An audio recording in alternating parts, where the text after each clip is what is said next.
بسم اللہ الرحمن الرحیم۔ اگر رمضان میں شیطان قید ہے، پھر انسان گناہ کیوں کرتا ہے؟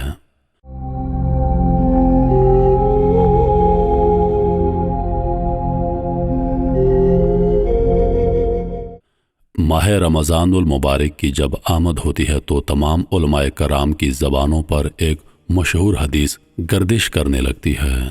جب رمضان کی پہلی شب آتی ہے، شیاطین اور سرکش جنات قید کر دیے جاتے ہیں اور دوزخ کے دروازے بند کر دیے جاتے ہیں اور کوئی دروازہ کھولا نہیں جاتا، اور جنت کے دروازے کھول دیے جاتے ہیں اور کوئی دروازہ بند نہیں کیا جاتا، اور ایک منادی ندا دیتا ہے، اے خیر کے متلاشیوں آگے بڑھو، اور اے شر کے طلبگاروں پیچھے ہٹو، اور اللہ کئی لوگوں کو جہنم سے آزاد فرماتے ہیں، اور یہ ہر رات ہوتا ہے۔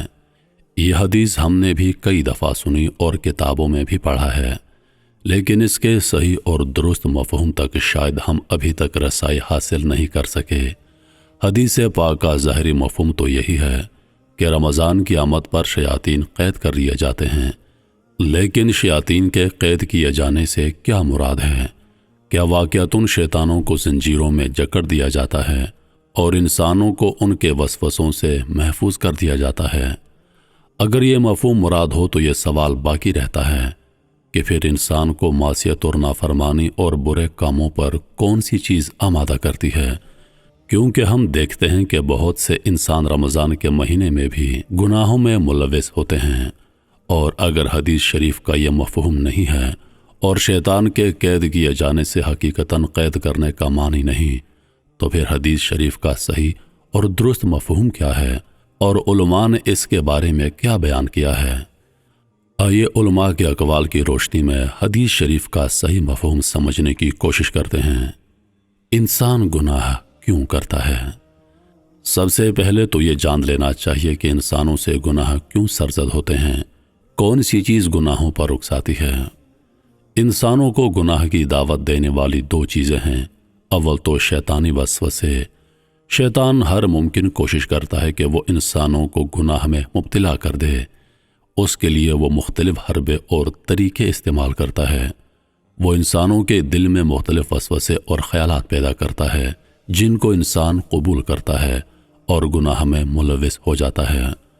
اور دوسری چیز خود انسان کا نفس ہے، جسے قرآن کریم میں نفس امارہ سے تعبیر کیا گیا ہے۔ یہ انسانوں کا سب سے بڑا دشمن ہے، کیونکہ یہ خود انسان کی ذات میں داخل ہے۔ کسی بھی پل انسان کو اس سے آزادی نہیں ہے۔ یہ انسانوں کو گناہوں اور دنیاوی لذتوں کی جانب راغب کرتا ہے۔ اس کو قابو میں کرنے کے لیے بہت زیادہ محنت اور ریاضت کی ضرورت پڑتی ہے۔ انسان کو گناہ پر اکسانے والا صرف شیطان نہیں ہے، بلکہ خود انسان کا نفس ہے، جو اس کے پہلو میں موجود ہے۔ چنانچہ بہت سے علماء کہتے ہیں کہ رمضان میں شیاطین کو قید کر دیا جاتا ہے، جس کی کیفیت اور حقیقت اللہ تعالیٰ ہی کو معلوم ہے، اور انسان رمضان کے مہینے میں جو گناہ کا ارتکاب کرتا ہے وہ نفسانی خواہشات کی بنا پر کرتا ہے، یعنی اس کا نفس ہی اسے گناہوں کی رغبت دلاتا ہے، اور انسان اس پر قابو نہ پانے کی صورت میں اس کا غلام بن جاتا ہے اور اس کے اشاروں پر چلنے لگتا ہے۔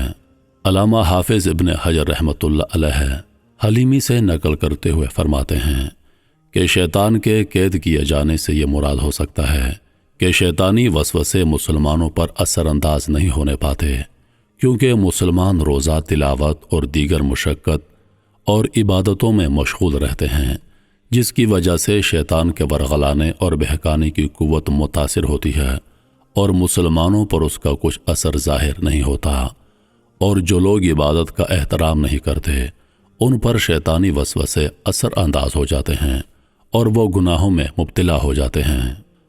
بعض علماء یہ فرماتے ہیں کہ تمام شیطانوں کو قید نہیں کیا جاتا، بلکہ سرکش شیطانوں کو قید کیا جاتا ہے، جیسا کہ حدیث شریف کے لفظ مردتا سے معلوم ہوتا ہے، یعنی عام شیطان مجوس نہیں ہوتے ہیں، وہ بدستور انسانوں کو ورغلانے اور بہکانے کا کام جاری رکھتے ہیں، اور انہی کے وسوسوں کے دام پر پھنس کر بہت سے لوگ رمضان میں گناہ کے مرتکب ہوتے ہیں۔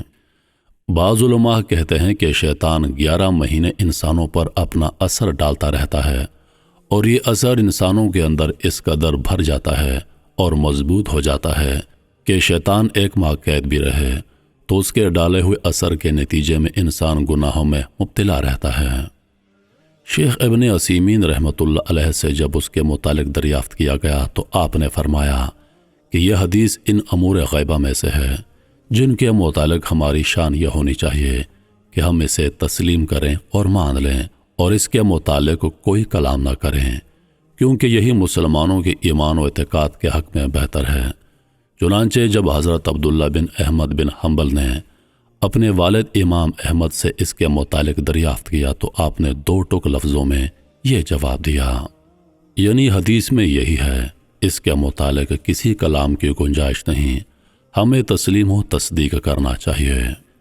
عزیز دوستو، رمضان المبارک کو بہتر طریقے سے گزارنے کے لیے جتنا آپ اللہ تعالیٰ کی عبادت کریں گے اتنا ہی شیطانی وسوسے آپ سے دور بھاگیں گے، بلکہ رمضان کے علاوہ بھی جب آپ اللہ تعالیٰ کی عبادت کرتے ہیں، قرآن پاک کی تلاوت کرتے ہیں، تسبیح کرتے ہیں تو شیطان آپ کے قریب نہیں آنے پاتا۔ شیطان کن لوگوں کے قریب آتا ہے؟ شیطانی ہتھ کنڈے کن لوگوں پر زیادہ کام کرتے ہیں؟ وہی لوگ جو اللہ تعالیٰ کی عبادت نہیں کرتے، ذکر نہیں کرتے، نماز نہیں پڑھتے اور قرآن پاک کی تلاوت نہیں کرتے۔ جب انسان اللہ پاک سے دور ہو جاتا ہے، رسول اللہ صلی اللہ علیہ وآلہ وسلم کے بتائے ہوئے طریقے سے دور ہو جاتا ہے، آپ کی سنت پر عمل نہیں کرتا، تو ظاہر سی بات ہے وہ شیطان کے ہاتھ چڑھ جاتا ہے، وہ شیطان کا سب سے آسان ہدف بن جاتا ہے۔ اس لیے جب تک انسان اللہ تعالیٰ کی عبادت کرتا رہتا ہے، اللہ تعالیٰ کا ذکر کرتا رہتا ہے، نماز پڑھتا رہتا ہے، شیطانی وسوسے اس پر اثر انداز نہیں ہو سکتے، شیطان اس سے دور بھاگتا ہے۔ کافی حدیثوں میں ہم نے پڑھا ہے کہ جب ہم اللہ تعالیٰ کی عبادت کرتے ہیں، جب ہم ذکر اذکار کرتے ہیں تو شیطان ہم سے دور بھاگتا ہے۔ ماہ رمضان برکتوں والا مہینہ ہے، اور اس ماہ کی عظمت کا اندازہ اس بات سے لگایا جا سکتا ہے کہ قرآن مقدس کا نزول اسی مقدس مہینے میں ہوا۔ رمضان کا پہلا عشرہ رحمت، دوسرا عشرہ مغفرت اور تیسرا عشرہ جہنم کی آگ سے نجات کا ہے۔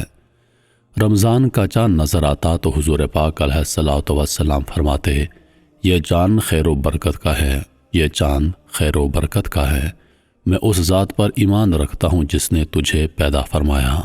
اللہ پاک ہم کو سمجھنے اور رمضان المبارک کو صحیح طریقے سے گزارنے کی توفیق عطا فرمائے، آمین یا رب العالمین۔